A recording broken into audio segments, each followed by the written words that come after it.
आमर मनर भाव को प्रकाश करने कहार सहायता नहीं था मुख्यतः आम कहार सहायता नहीं था आम आम मनर भाव को प्रकाश करने आम कहार साहाय्य नहीं था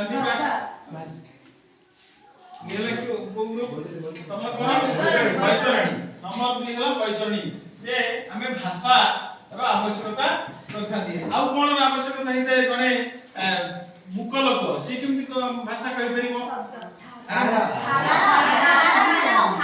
अंगभंगी हार ऋषिकुल अंगभंगी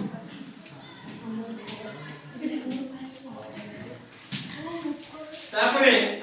मु हमरा ऋषिकुलिया को पचारिबी जे या परे आउ किछि अछि कि हमर कार्य द्वारा आम अंगभंगी ना अंगभंगी बा शब्द द्वारा भाषा द्वारा मनर भाव को प्रकाश करबा भिन्न आउ कोन अछि कि मनर भाव को प्रकाश करबा पे आउ कोन हे परिबो हां कोन लेखा रो भलो शब्द कोन लेखार भलो शब्द हला लिपि लेखा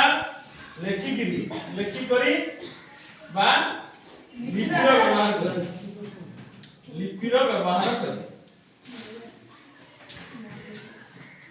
तेणु ये बर्तमान ऋषिकुल्यार आंसर आम रहा तेणु ये समस्त उत्तर को आम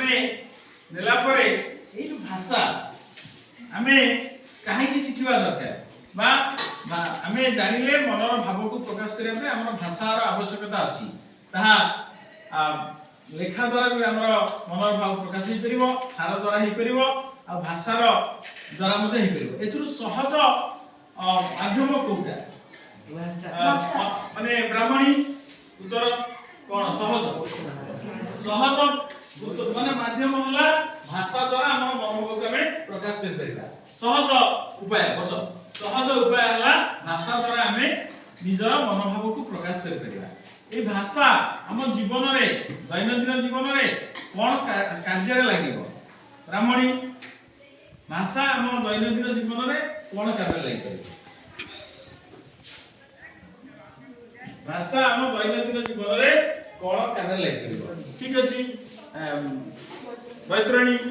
मनर भाव को प्रकाश करिया पई एवं लेखिबा पई कहिया पई इत्यादि कार्य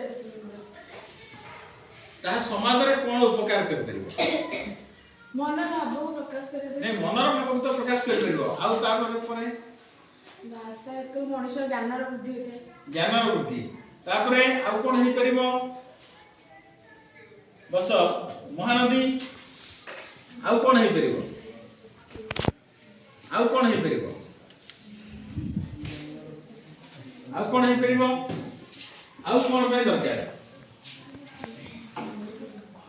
आउ कोन हे परिबो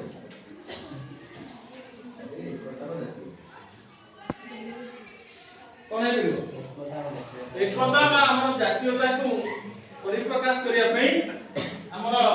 भाषार आवश्यकता अछि हम जातीयता को प्रकाश बढ़ाइया पई बा एकता को बढ़ाइया पई जातीयता बा एकता जातीयता अपनी कोन बस जातीयता कोन जातीयता ए रानी कहू जातीयता कोन राम एटा ऋषिकुल्या जातीयता कोन आउ की कहबो जातीयता कोन बैतरणी जातीयता कोन जाति प्रति प्रेम और जाति को भलो पाइबा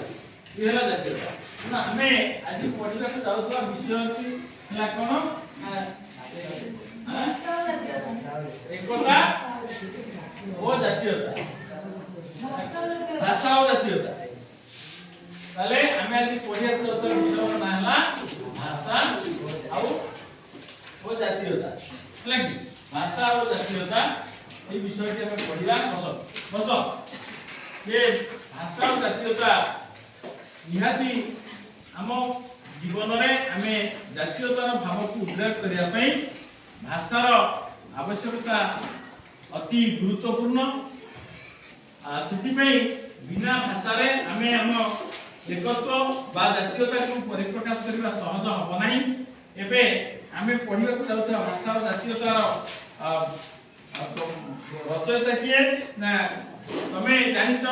उत्कलमणि काहु कोंती ऋषिकुल्या गोपबंधु पंडित गोपबंधु दास को उत्कलमणि कहा जाए। तेरे से उत्कलमणि गोपबंधु दास बैतरणी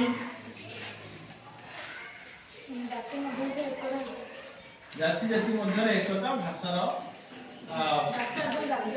भाषा एवं जातीयता ऋषिकुल्या ऋषिकुल्या